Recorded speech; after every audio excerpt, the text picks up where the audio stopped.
Yan, lagay tayo na mainit ang aking kawali guys. Lagay na tayo ng konting mantika. As usual. Ayan, mainit na ang ating kawali. Ay, may tubig kasi yung aking ano. Kaya tumalsik to. Lagay na natin lahat.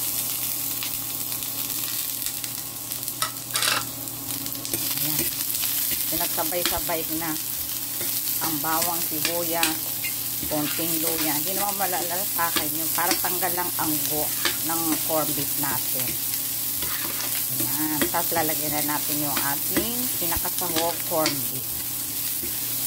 Ay, bakit ang lakas ng apo? Sandali. Ayan. Kaya pala biglang ang lakas ng ano dahil yung heat niya. Ayan. Mula-mula lagyan na natin ang ating corned beef. Sandali lang guys. Ayan. Nilagay ko na yung corned beef. Patayin muna natin. Iyan muna natin. Tutuin muna natin mabuti ang ating corned beef. Pero lagyan na natin siya ng pampalasa. Para yung corned beef niya may lasa na. So lagyan na natin ng black pepper.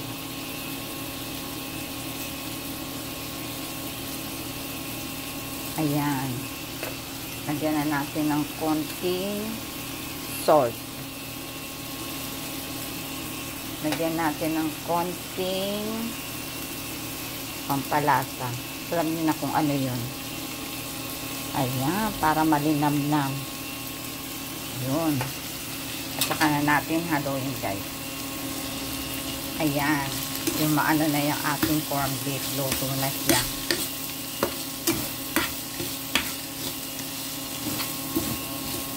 Ayan.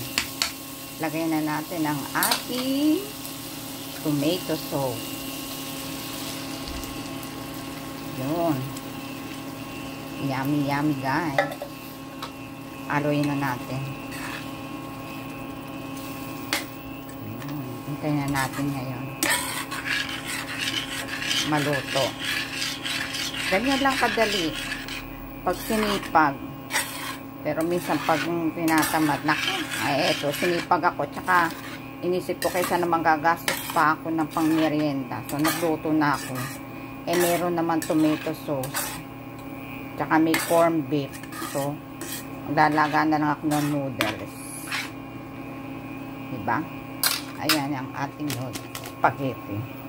Hintayin natin.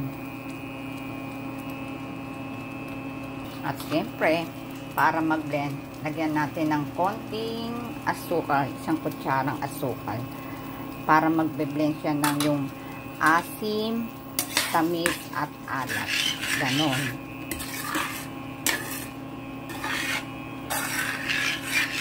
Halo-halo para hindi masunog sa ilalim.